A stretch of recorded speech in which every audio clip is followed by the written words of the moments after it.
I don't don't take this the wrong way. I don't give a fuck about the pro scene. Yeah. I give a fuck. I can respect that. I give a fuck, but I don't give a fuck in the sense that when I got into League, what my goal was to make money in the game. And I've actually seen some of your interviews, and I caught you talking about this, brand, like your brand awareness or whatever. When I got into League, my goal, or just games in general, my goal is like, if I can make money doing this to the point of where it's sustainable, I'm happy. If that would require me to play pro, maybe I would shoot for it. But if I knew that I can make money without being a pro player, you know, being competitive, sure. But being a pro player, not so much. And with League, I'm sure you're well aware, there's plenty of opportunities to just make money and not necessarily be a pro player. So I guess one of the things I wanted to open this conversation with is, are you still leaning on pro play as being like your bread and butter thing that you're after? Or are you looking at this more of like a, you know, are you starting to become more malleable in terms of like where you think this goes? I mean, so I definitely can say I'm starting to take a more malleable approach this year. Okay. Because at the end of last year, I thought I had a really, really good shot of going pro. You know, I had been in the scene a while. I had started to develop some connections. I got an opportunity to play pro last year for Evil Geniuses Academy for 12 games for like half a split. And they went well. So, and then I also won amateur, and I was rank 5 on the ladder at the end of the season. So, you know, I thought I had everything going for me. And then even when I had everything going for me, I still didn't find a spot on a professional team. So, you know, that was definitely sort of a kick in the butt. And I was like, oh crap. I gotta make sure I have something else to do. Like, just in case. Can you talk about more in depth of why you think that is? Now, I'm not out here trying to get people to fucking to slight anybody or to you see where I'm going with this. Like, I'm not trying to get anybody to like piss anybody off or whatever. I mean, it wouldn't hurt my views, but but that's not really what I'm after. What I'm after here is, why do you think that is? Why do you think that was so difficult to find that spot? You know, I think in the end, for me, honestly, it's tough to say, right? Like I said, I thought I had everything going for me. If you just compared, by the numbers, me to a lot of the other mid prospects, I had more wins. I had higher rank in solo queue, right? I had all these things. But in the end, my main guess, because it's hard to know, the teams don't give you a lot of information. Of course. When they reject you, they're just like, hey, sorry, we're going in a different direction, right? That's all they tell you. So, in the end, maybe it's just like a team's wanted, maybe this specific style of player, or I know some teams wanted some combos of players that they picked up that included a mid laner. Also, there was the Oceanic Exodus, which which caused there to be a lot of OS players taking up some academy spots. And, a lot of them are really good. Some of them, looking at them now, maybe you're like, why is this guy taking up a spot? But, there was no way to know before they could come and play. And, they deserve a chance too, right? They're all good players. It sucks for them that their league got exploded, right? That wasn't really their fault. Yeah. So, it's annoying though, for sure, because it's hard to know, right? They don't give you any information. You don't get a lot of feedback unless you know people in the scene, people on the teams. This is kind of what I was like trying to nudge at, is I have always been under the impression that it's very cliquey. And I mean, it sounds like you handle it well. Like, it sounds like you're looking at it in terms of just like, it is what it is. Like, I'm gonna adjust, I'm gonna adapt. And I think that kind of speaks to you as a person. And obviously, like, what I find with a lot of players that reach mastery in something, even if it is a silly video game like League of Legends, I think that it speaks well to character, that you're not just looking at it and going, well, they suck, I'm the best. You know what I mean? Like, fuck the orgs. Like, you're not doing any of that. Yeah. You're a lot more respectable about it, which is really cool. And I mean, down the pipeline here, is it just going to be like, for you, oh, well, I guess now I'm just going to have to stream, like, or I'm going to have to keep trying to get this pro spot? Yeah, so I mean, right now, I'm still playing an amateur this year, so I don't know how much you follow up on it. The proving grounds right now are going on, which is basically academy playoffs plus a bunch of amateur teams. Wait, did you just say proving? Proving. How do you? I always, actually, I've done that. Where are you from, bro? I'm from everywhere. Okay. I'm from everywhere. I was born in the South, lived in the North, lived in Canada, I don't lived think in I've EU. ever. Is proving like a Canadian thing? I'm just trying to Maybe. figure out. I'm trying Maybe to it's figure out how you live. it could be a British thing too. I have a lot of Britishisms. Okay, that's fair. Anyways, you're saying. Sorry, I had what to the heck is the nitpick you thing? there. Yeah, so I'm playing that right now, which that's another thing, is one of the reasons why I probably seem calm and collected about the whole ordeal is because I ended up finding like a pretty good team to play on. Okay. Anyway, I'm playing with Viper, ex-LCS player, Onda, ex-LCS player. Cool. And then a collegiate player from AD Value who's insane, doesn't get enough respect, and Big T, who's also like ex-Academy, ex-LCS. I mean, with a name like Big T. No, dude, it's so funny when he gets an engage, we got a lot of big engage supports in the meta right now, things like Rel, things like Alistar, he will just yell big. And it's so funny. In practice, I try so hard not to laugh. He's just like, big, woo, wombo combo. Oh my gosh. No, that's great. That's great. So my next question becomes, with these academy slots, and I hope you don't take me as rude, but I am curious. Are these things contracted? So, are you talking about the team I'm on currently, or I guess in Academy? general? What's like industry standard for this stuff? So Academy contracts kind of suck. Okay. To be honest, a lot of them are really long and they're not very high pay at the beginning. So a lot of players get stuck in these like 3-year contracts where they can't leave, and they're getting paid the league minimum. But if what is league minimum? Can I know that, or is that not? Am I not allowed to know that? I think if you Google it, you can find it out. But the main thing is it varies from team to team because because your housing gets taken out of it. So I know some people have like really nice housing, but it means they get paid less. Also, teams have different benefits, right? Different like food and stuff. Like when I stayed with Evil Geniuses, actually, like the benefits were really nice. Like we basically got like all of our food paid for, and we had like tons of snacks and stuff in the building. It was really nice. Basically everything a gamer needs, just like food and drinks. But yeah, so I don't know exactly what everyone's getting paid, so I don't want to. No. Like I said, my intent is to not put you like in. No, yeah. I ask these are questions that like I'm sure my viewers are wondering, but I'm a very selfish streamer, so like I just want to know. Like these questions are literally just me asking them because I'm fucking curious. Because I wasn't lying when I opened this conversation with this. This is something that to me, I'm 32 years old. When I started playing League, however many years ago, like season 3 or whatever the fuck, I was getting out of the army. And my brain was never, I swear to you, my brain never once went, I want to be a pro player. I played in the Fortnite Winter Royale where I placed, it was like that open tournament when Fortnite was popping. But with Fortnite, it was kind of like, in order to make any money on the game, it was like, that was easy to do because it was like a solo thing.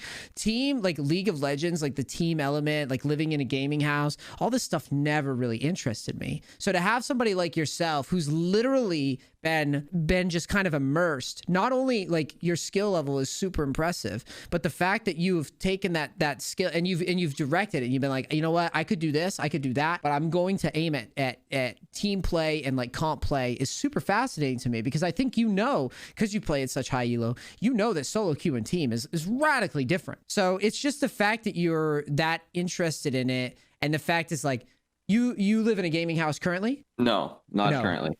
You don't, even though you're with that team. That doesn't go that way. Yeah, well, because we're an amateur team, so okay. This is where it gets to. I don't know if people can see the background footage right now or not, but our current team name is NoORG. Oh, yeah. Hold on. Let me share my screen so you're on the same page here. There you go. So you can see in the bottom left, we are NoORG, right? And the reason is we did actually have an organization, and they could have helped us get housing if we wanted to, if we all wanted to stay together. But there was unfortunately a competitive ruling against our owner. So we had to sort of ditch the name, and we lost a lot of our support. I really like NoORG. Yeah, you do. A lot of my teammates are like, whatever. They didn't really care, but I think it was good.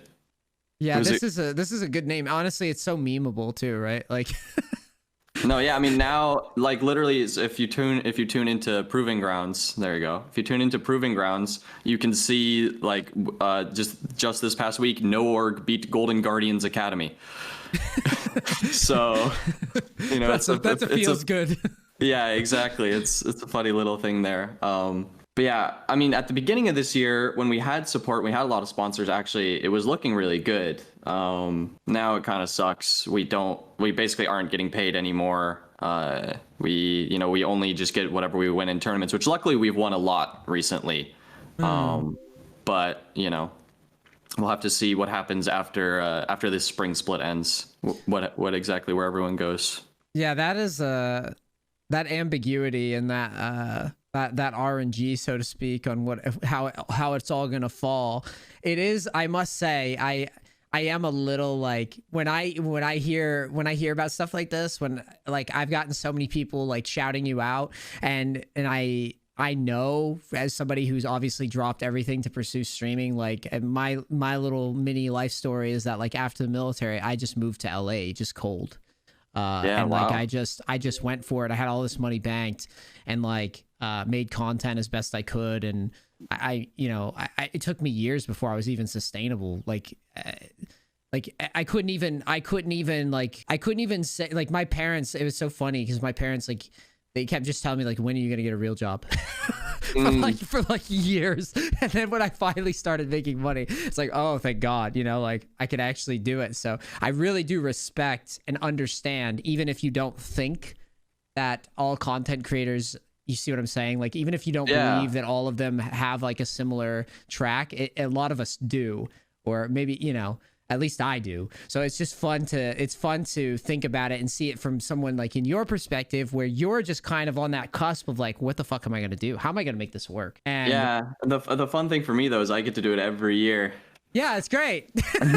Every single year, trying to go pro. But that's your choice though too, right? Yeah. Like there's something about this that appeals to you in particular, and that's kind of what I'm hitting on here, is that like you look at it as you view it more than money. I think. Oh, for sure. If I wanted money, I would have just started streaming, started coaching like a long time ago. But I think a big part of it for me probably is the fact that it's a new challenge every year. Okay. Obviously, inherently, I'm very competitive, right? I think you have to have a very competitive mindset to be, super high elo in this game, even to begin with. Oh, absolutely. Absolutely. But then also the combined challenge of like getting to play with a new team every year. Like when you're not a professional, when you're in just amateur, you kind of take the players you can get, you try to get the best of the best together to play and to learn from. So like this year though, right, being able to play with these players like Viper and Onda and Big, it's still really fun, but it's also, it's a new interesting challenge, right? Like when we first started playing together, we actually weren't that good. We weren't winning every single game like we are now. So there is that aspect to it as well. And for you though, I mean, when you say you're winning now, like what do you think's like the big changes that you guys have been making? I think one of them was we definitely were not very disciplined at the beginning of the year. Okay. In what context? Like just in general, but a lot of it was like in draft, things like that. We would pick a lot of very disrespectful picks. Our Viper was playing a lot of like Vayne top, Callista top, things that make a lot of top laners cringe when they hear it. But he's in this meta, it doesn't really hold, does it? Yeah, it doesn't really. I mean, he's insanely talented, so he could get away with it against a lot of the worst teams. But when we would get into playoff scenarios like BO3s, BO5s, and teams would come in with prep ready to counter him, we would just play into a Malphite and we'd cry because he wouldn't be able to do anything the whole game, right? Yeah, that makes sense. So there was a lot of that. One of the things that I wanted to talk to you about actually, and one of the things that I think would prove to be the most insightful for the people, because this boot camp premise is basically 21 days. These guys have signed up to play together in part of a community. Over 2,000 people signed up. A lot of them are noobs, right? Good chunk of them are sitting in like anywhere from unranked to gold. And one of the things that I thought would be very fascinating to talk to you about, and even beneficial for someone like myself, is what do you do to train in this game? And I mean that not in the sense of the obvious shit, right? I feel like anybody can play this game and can, you know, put their time in. Maybe not a lot of the people in the boot camp, and that's why they needed this. But I'm saying in order to get to that next level, because like even someone like me, I can't reliably push Challenger every single time I want to. Like there's definitely times where there's definitely seasons where it doesn't always work that way. Do you see what I mean? Like it doesn't go smoothly. Maybe I'll get stuck around Grandmaster or something, and then sometimes I'll just poke my head in for a little bit just in time to finish it or whatever. But like, what do you do that's so different than other people in the range of like high elo? Yeah, I mean, I think one part of it on the like competitive, like team-based side is that I get to play with like these super talented players, and I get to play against them as well in scrims, right? Okay. When you're in this pool of players that is, you know, a way above the average, even for Challenger, right? You're going to learn a lot more, a lot faster. Now, that's not possible for most people, right? It's just something that has helped me. If I have to think about, you know, something that I did even before I was really with a lot of these competitive teams, though. I love this fucking... That even... Oh, yeah, barely escaped. But actually, watching this game back, I might have given you a game where we lose. Pretty sure we lose this one. But that's fine. You know, that's fine. You know, hey. That's fine. You know, it just shows that, you know, we're not afraid to show a bad game or two here and there. No. I respect it. I respect it. Anyways.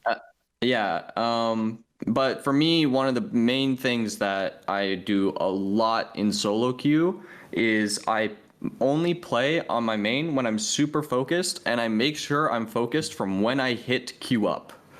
Okay. Right? From when I hit start game in the client, like I'm already thinking about like, okay, what do I want to play today? Like what's good right now? Like, is there something I want to practice? Like, is there something I want to do? And then obviously when the queue pops, like a lot of people, I think, especially a lot of people in lower elos, they don't think about the fact that like champ select is actually a very, very important part of the game.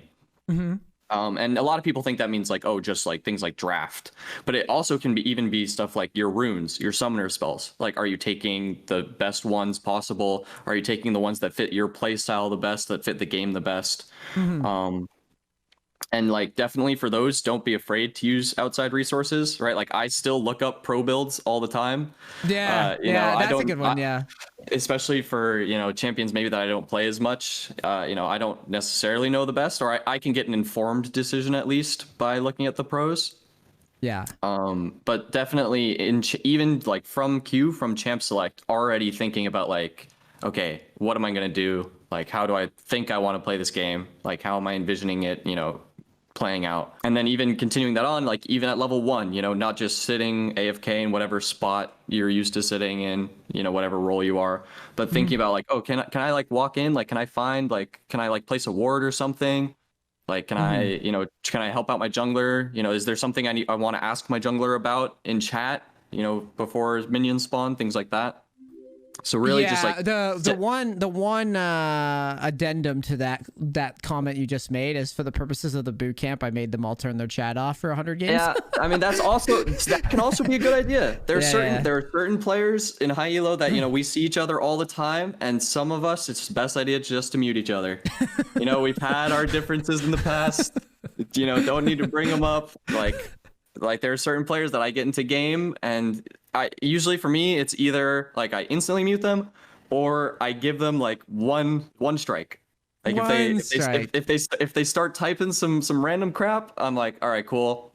Was good to talk to you for the first 10 minutes of the game, but I won't see your messages until the post game lobby now.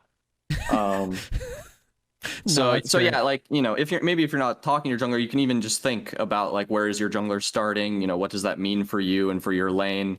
I'm pretty sure we're about to get wrecked here, but that's fine. That's fun. It's like you said, it's great. You can always grab a second game here in a bit and show the opposite eventuality. Yeah, we can show the right? winning side. Yeah, exactly. Yeah, it's all good, dude. It's all good. I would say in general, a lot of what I was curious about when I asked that question is I'm sure you're familiar with Dopa, being that you're a mid lane phenom. It would be incredibly foolish to sit here and pretend that you don't know who that is. The first time I actually ever made Challenger was like I want to say like season 7. I lose track of the seasons right now.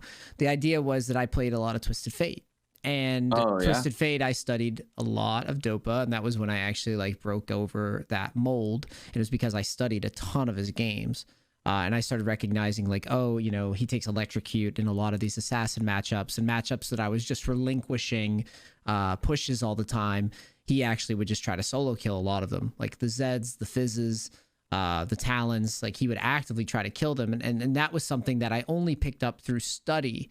Do you have any examples of that in your own game? Like, do you ever find yourself just studying? Do you have like the Bjerg spreadsheet? I've heard about this spreadsheet that Bjerg keeps, or like a big fucking log of a bunch of information. Do you have anything like that?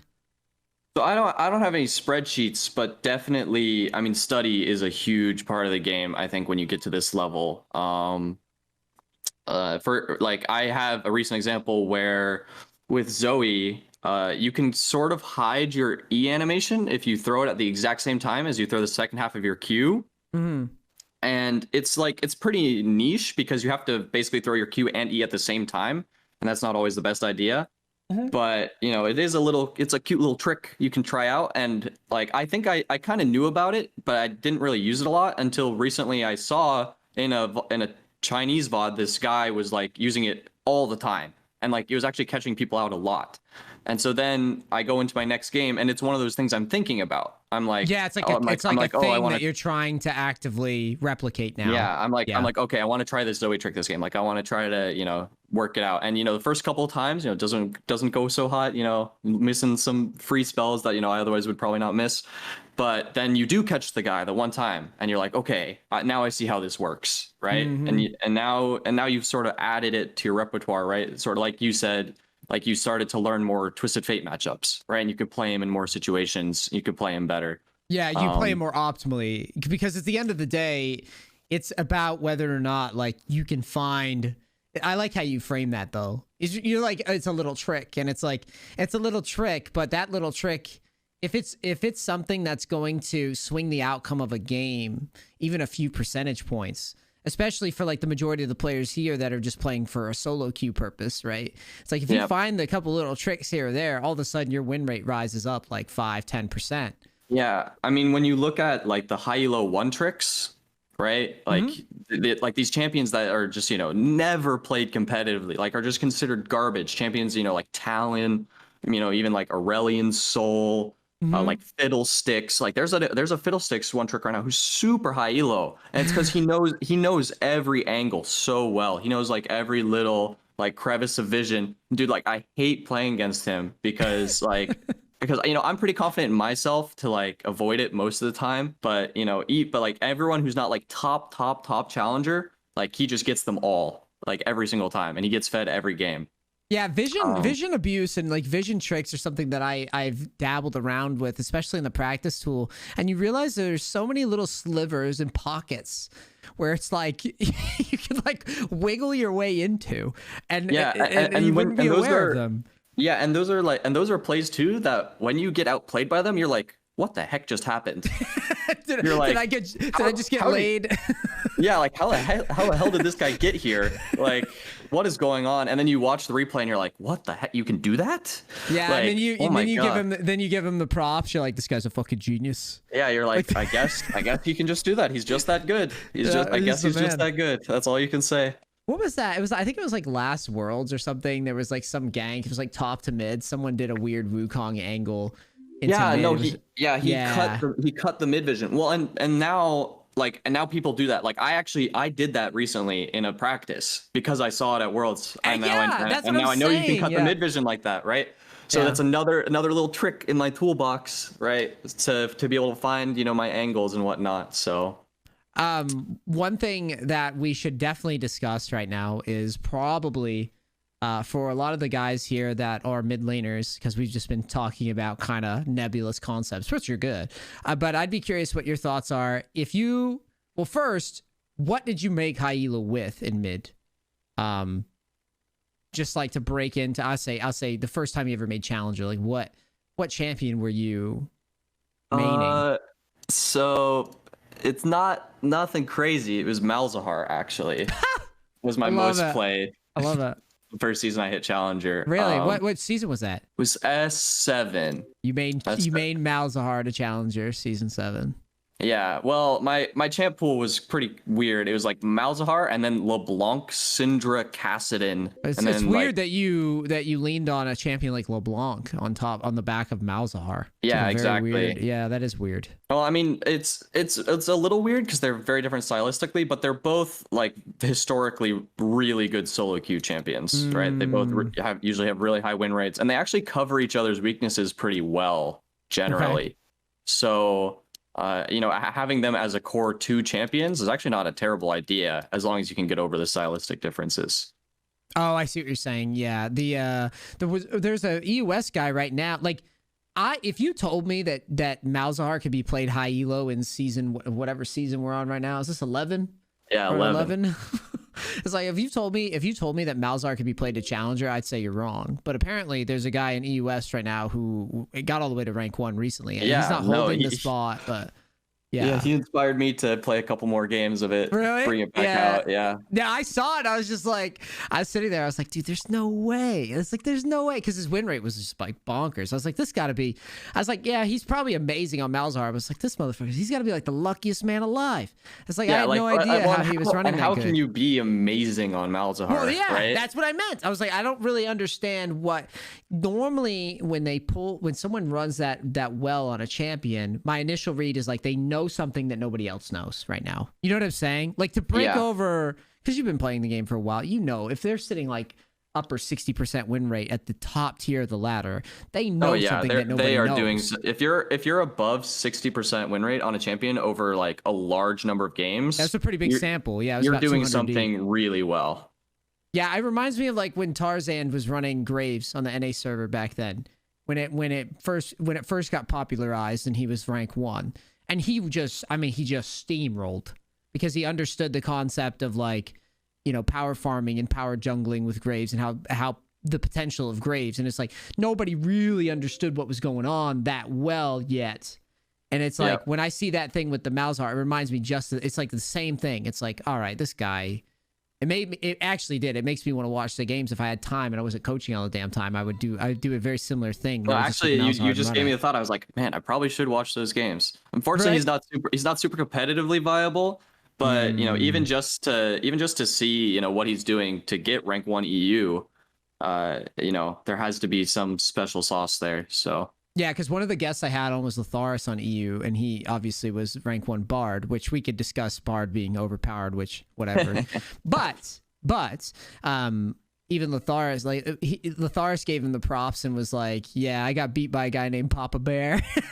That was his name of the ladder. It's like Let's Papa go, Bear, Dude, Papa Bear, my Malzahar homie. Yeah, the man, the myth, the Papa Bear, dude. He took the rank 1 slot and he's not giving it back. But right now though, in the meta, so now that we know like champions like that you started with, what would you recommend for newer players trying to climb from mid right now? Like if you were just a baddie, right? Like if you just hadn't had any mechanics yet and you just need to learn how the game works, what would you be playing? So one of the ones I would recommend for sure, this is actually something I did it a little differently. I did it when I was in like Diamond 1, but you know, it can still apply. But playing roaming champions is very good. Okay. So things like Twisted Fate, things like Aurelion Soul, things like Talon. Because not only are they good in solo queue, so your win rate will tend to be higher and you'll get some LP along the way, which is nice. But they also teach you a lot about how mid works as a lane and basically the fact that you're the center of the map, right? You're the center of the map. You have the most agency out of all the lanes to go and affect the rest of the map, right? You can be the first one to bot lane. You can be the first one to top lane and whatnot. And you don't have to worry so much about the laning, which I know a lot of mid laners like really love the fact that, oh, it's this 1v1 lane. And, you know, you get to, if you beat the guy 1v1, like you're the better player, right? Like that's you did that. But that's also not ultimately what wins games. And at the highest level, people like to joke that mid lane is a 3v3 lane, right? With support and jungle. So playing these roaming champions really helps you figure out like how to play the map and how to play with your teammates and not just, you know, playing your solo game all the time, right? It's playing the solo game is great, you know, getting solo kills, you know, playing Zed and outplaying the guy, you know, Faker, what was that? But ultimately, if you want to win the game, you got to play with your team, and the roaming champs will help you learn that faster than any of the other ones. I like it. I would say that's a pretty good explanation of how I view mid anyways. The recommendations that I've put out on mid are not too far off from what you're recommending. I think you're recommending more traditional mid style. I'm normally telling these guys like, all right, boys, go Nocturne. Yeah, well, I mean Nocturne works too. Like whatever. I mean, if you find the special sauce too that you really enjoy, like, and you find something you want to one trick, like one tricking, you know, maybe has some bad people don't like it in high elo, whatever. Of course. But it's a super legitimate way to learn the game, because the faster you can learn how your champion works and how your matchups work, the less time you have to spend focusing on that in future games, and you can start thinking about the bigger picture, right? Like that's what comfort picks are really important, because if you're comfortable, you don't have to spend all this brain power, all this time thinking about like, can I kill this guy? Am I gonna die? Am I winning? Am I losing? It's like you're already gonna know that just by default, so you can focus on, okay, is my team winning? Like, can I go help this guy? Like, can I go make this play? Right? Like you can think, you know, start thinking 15, 20, 30 seconds in advance, a minute in advance, right? Yeah, that's so good the way you frame it too. It's like the mental energy that you would normally spend like planning out something. Because I was doing, as part of the boot camp, I was kind of tagging along and learning Silas, and it's like a style that I'm not really that comfortable with. Like I don't really play assassins. I don't really like, generally I play stuff like Tryndamere, Twisted Fate, Gangplank, stuff like that. It's one of those champions where like if you told me like to play Silas, like those first 10, 20 games, I was looking like a moron. You know what I'm saying? Like when it came time to team fight, and you know how it's like you have to layer it out. It's like, all right, what ult do I take? Oh my God, it's like calculus the first few games that you're trying to get a handle on like what the heck you're supposed to take. Or you just jump in and you look like a stooge. Yep, exactly. Right? You just jump in, you die, and then you realize it's like, you know, you'll start leaking deaths because the situation where you would like normally back away from tower, maybe you thought, or maybe you didn't even notice that you're about to get dove from a jungler or something, where if you were playing one of your comfort picks, you would have been easier, or you would have had an easier time responding, and it just kind of compounds on itself to the point of where it's like, oh my God, like what am I doing? Yeah, and it can snowball too, right? Because you start making that like one bad decision because you're uncomfortable on the champion, and now all of a sudden it's harder for you to make plays in general because you're behind and whatnot. So how did you manage to? Because like obviously right now, you could pretty much like if I look up your, let's see. So this to me, this is really impressive to me. Because I don't think I'm ever going to get to this level of this game ever, where I don't think I'm ever going to be able to not only make challenger at this LP height, but the fact that the range of champions that you're doing it. Do you see what I'm saying? Yeah. Like this is in my opinion, this is like an art form. This is very, very tough. This is a very tough level of mastery to reach. And how do you think you're able? Is this just a stability thing at this point? Are you going into these games just because I highly doubt, and I'm not meaning to insult you when I say this. It's actually quite opposite. I highly doubt that you know the majority of these matchups. No, that's definitely correct. Like I think a bunch of these matchups I was playing for, first times or maybe like second or third time, right, that I've ever played them. Yeah. But a lot of it comes from my base game knowledge, right? Like things like I said, right? Like for example, those games that I played on TF when I was learning to roam and I was learning to play the map, they're still applicable to every other champion in the game to a certain extent, right? Obviously, Sure. not every champion has a global ultimate they can teleport around with. But every champion can look to make plays on the side lane when they get a push, right? Hmm. Or every champion can look to help like defend a dive if they have teleport or something like that, right? Hmm. Um, so I have a very strong base knowledge, but also like it's kind of an approach that I've just always had, that I've just always tried to kind of play everything. And I'm not sure if it's actually the best way really to learn the game, but definitely if you can come out on top in the end and still have a good win rate while you're playing a bunch of different things, it's super insightful because you get to learn like every facet of the game, right? And mid lane is a very complex role when it comes to you can play literal tanks, you can play literal AD carries, you can play Mm. bruisers, you can play mages, you can play literal supports mid lane, right? Mm. And being able to see all those different styles and how they all function, like ultimately, if you want to be a really good mid laner, if you want to be a professional mid laner, you need to know those things, right? That makes Um, sense. maybe that's not for everyone. But in the end, if you want to be the most well-rounded player you can possibly be, like I have to be able to play the Seraphine, I have to be able to play the Victor, I have to be able to play the Aatrox, right? I'm playing some Aatrox games because looking up to Mr. Chovy and LCK, he was playing it and it looked good, right? Yeah. Um, so. So yeah, it's I, definitely it's I definitely I wouldn't recommend it necessarily to people, of but it course, and does I and look I cool and and it does I feel good. yeah, I'm not gonna do, because I had Expetsu the other day on, and he was talking about camera control, which I'm gonna get to you on in a second, anyways. Oh my. Um, so I'll have some funny stories about camera control if yeah, you want to talk he about has his buttons on like like XCV space or some shit like that. That he it. has like a very weird arrangement for his keys. Um, for you here, when I look through this, like I was saying before, I don't think I could replicate it, but I know from my own personal experiences in coaching, I actually take a similar line in terms of trying to learn all the roles as best I can. So I've done Yes, like a bunch that is very good. Learning all the rules because yeah. you really like a lot. So, like if you only play one role, like, for example, if you only play mid, maybe you just keep like dying to the enemy support, and you're like, what the heck? Support is so OP. Like how is this guy? How is this Yeah, guy just yeah. in my lane? Like why am I dying? And then you play support, and you're like, why is it so hard to kill the enemy mid laner?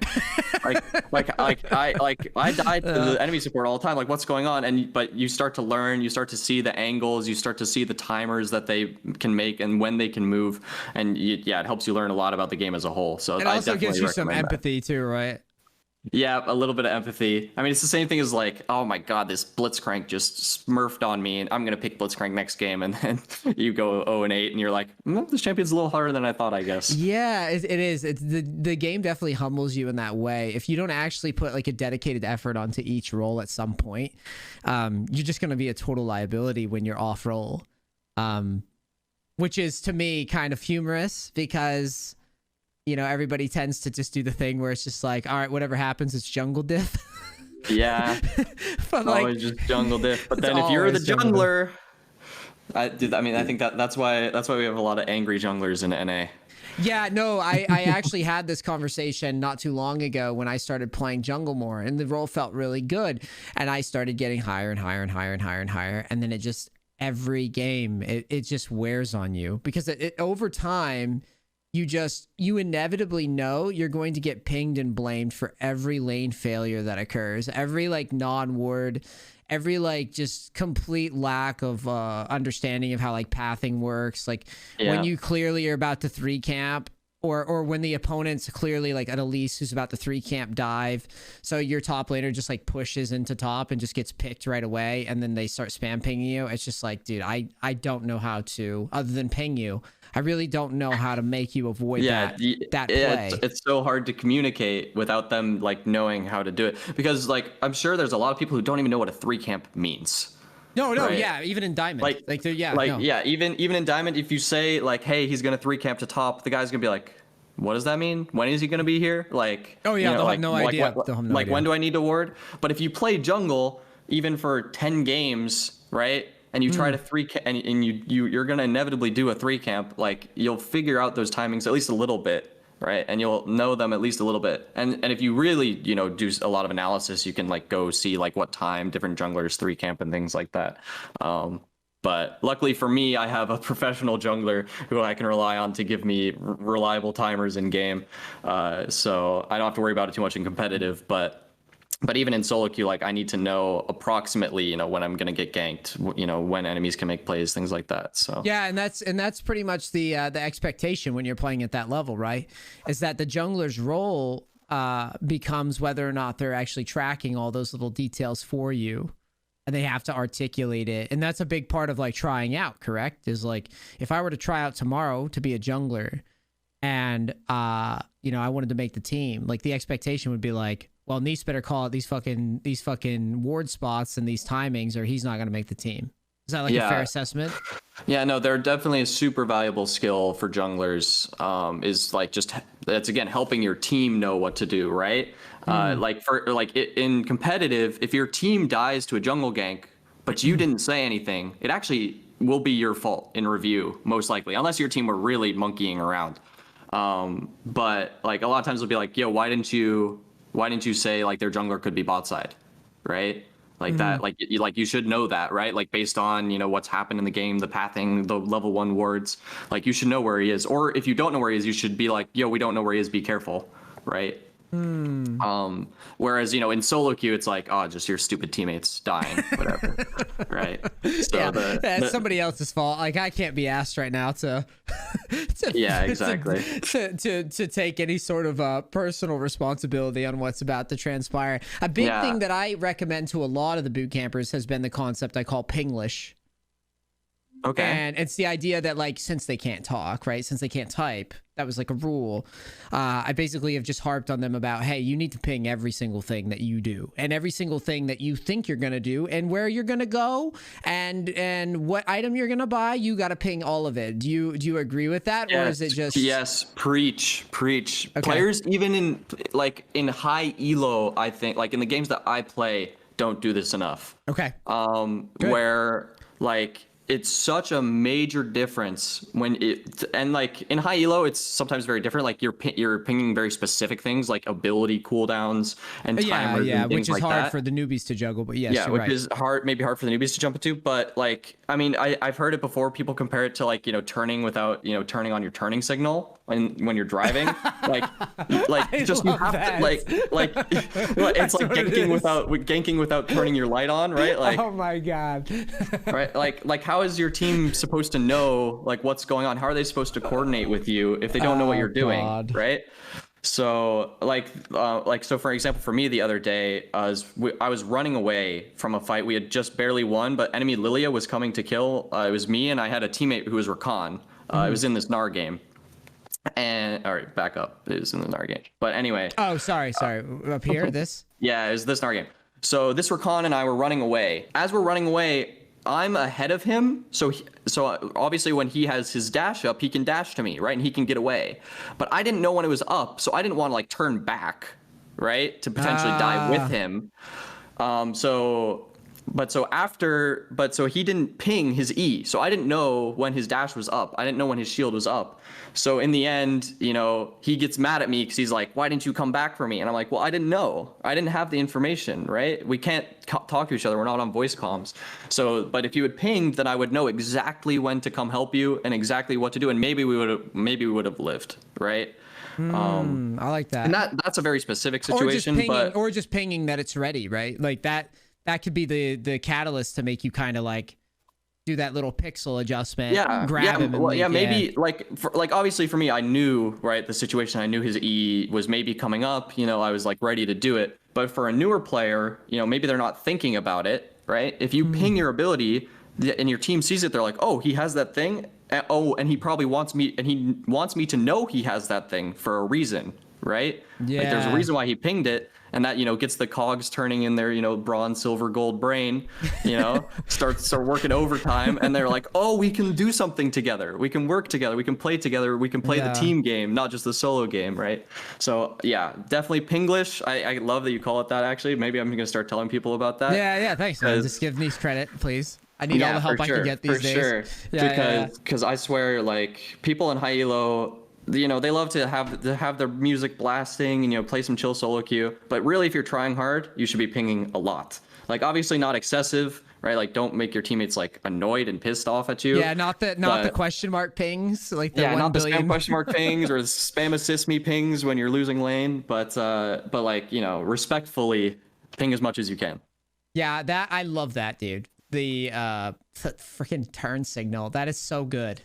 That is such a good framing for it, because it's exactly how I feel. I get so mad when it's like, especially when I know, like when I'm playing beyond like master tier or whatever, and I know that they should be doing that and they're not. It pisses me off. It's like, you should have the mechanical capability by this level to just be throwing pings on all your intent, like whether you're rotating. Like the classic example that comes to mind with the whole Pinglish thing is the tried and true, like I'm a split pusher, so it's a little sacrilegious for me to complain about this scenario, like playing so much Tryndamere over the years, but like, there's a scenario where someone's split pushing, you've got 5 people, somebody needs to defend, so you've got 4 idiots all channeling backs randomly, but like not a single one of them is pinging on the way.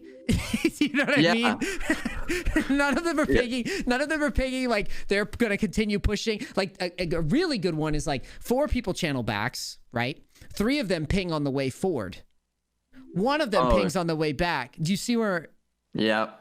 Yeah. But that never happens. And it drives me insane. And I'm literally just sitting there like, I wish you guys could realize how hard we're getting gamed by the split pusher right now, because we can't we can't decide what we're gonna do.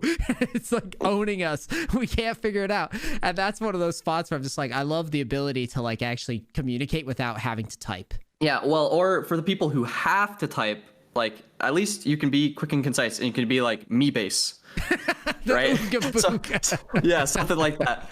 But yeah, even just like spam on my way, because it happens in high elo too, right? Like there's lots of split pushers top lane in solo queue, lots of Camille's, lots of Fioras. And a lot of times, you know, you'll be pushing with Baron or something, and the enemy split pusher will show up in the side lane, and both solo laners will start basing.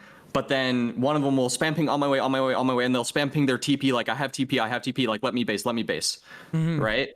So I definitely can feel that situation, because he's S plus right now. Never have I ever. I saw some one shot clips on YouTube. The one shit clips. The one shit. I mean, it's basically he throws his shit at you, and then all the ghouls jump you.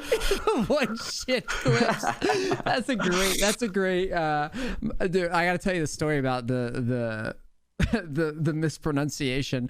I was like giving my wife shit, and she was like, I said, babe, I never miss, or it's like, you always misspeak, and I was like, I never misspook, and I just like said it. Oh no. And I choked so hard.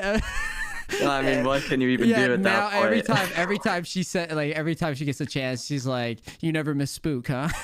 Oh my god. Yeah, that's exactly what it is. But never live that one down. Yeah, the one shit combo, dude. Yorick throws this I mean, it actually low-key fits for Yorick, so you know, maybe can apply it there. But yeah, it's a pretty interesting one. I really appreciate it. I think the insight was great. It was fun talking to you. I will definitely remember the blinkers. Yeah. And I'll definitely talk to you soon. Have a good one, man. Good luck on everything, and good luck when you get started streaming, and good luck on rank 1. Yeah, thank you very much. All right, peace, bro. Thanks again.